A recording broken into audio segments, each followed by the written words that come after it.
אוקיי, זה ספייס. יש משהו מאוד פתוח, מאוד זורם בספייס. תקרות בגבהים משתנים, סלון רחב, פינת אוכל, מטבח, ואפילו איזה מעין פינת משפחה סלש פינת ילדים עם איזה טוויסט עיצובי מדליק. וזה בית מעניין ומאוד מעניין מי הלקוח שלך, למי תפרת את החליפה. זה זוג צעיר עם 2 ילדים שמאוד אוהבים לארח, ולא רצו בית שהוא נראה מוזיאון, הם רצו בית שחיים בו, שאפשר לקפוץ על הספות, שמבשלים בו במטבח, שמארחים בו אנשים.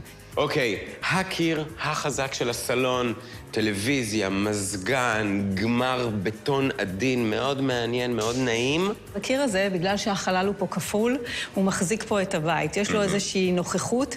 מה שאנחנו רואים פה עוד זה את פס הפליז, שמופיע פה כרעיון עיצובי שרץ בכל הבית. אנחנו רואים את זה בתא הפתוח, אנחנו נראה את זה בפאנלים, אנחנו נראה את זה במקומות אחרים, והוא למעשה מסתיר מערכות. מכיוון שהם גם אוהבים לארח, אז יש לנו פה למעשה, אם אני פותחת פה, אתה תראה, כאן יש לנו את הכוסות, וכאן יש לנו משקאות, ואתה יכול ככה בכיף להיזרק בסלון, לראות טלוויזיה, לשתות איזה דרינק. אז הקיר הגדול והדומיננטי, ולידו יש את האח הצעיר, השחור והדק שלו.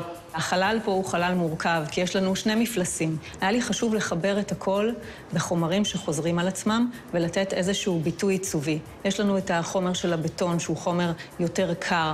יש לנו את האח שהוא מחופה באבן, שהיא קצת יותר כהה, שהיא מדברת בשפה העיצובית עם החלונות השחורים של הבית, עם הגופי תאורה, עם שאר הפרטים שיש. מה שמאפשר לי לתת איזשהו שלד עיצובי אחד, ואז עליו אפשר לזרוק את הצבעוניות שהמשפחה כל כך אוהבת. אז יש לך ממש תפירה של שילוב של הדברים עם המון פרטים שעשית בחלל הזה. יש פה המון פרטי גמר שהם בעצם עושים את ההבדל. רום גבס, חיפוי וקירוי עשו לי פה עבודה מצוינת, כי הם גם ידעו לדייק ולהיות מאוד מאוד מקצועיים ולעשות את הפרטים ברמת גימור מצוינת, וגם היה עם מי לדבר.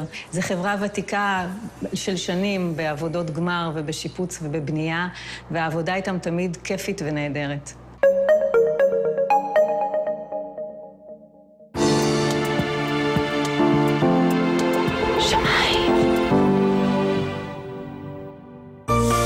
הטלוויזיה של ישראל. 12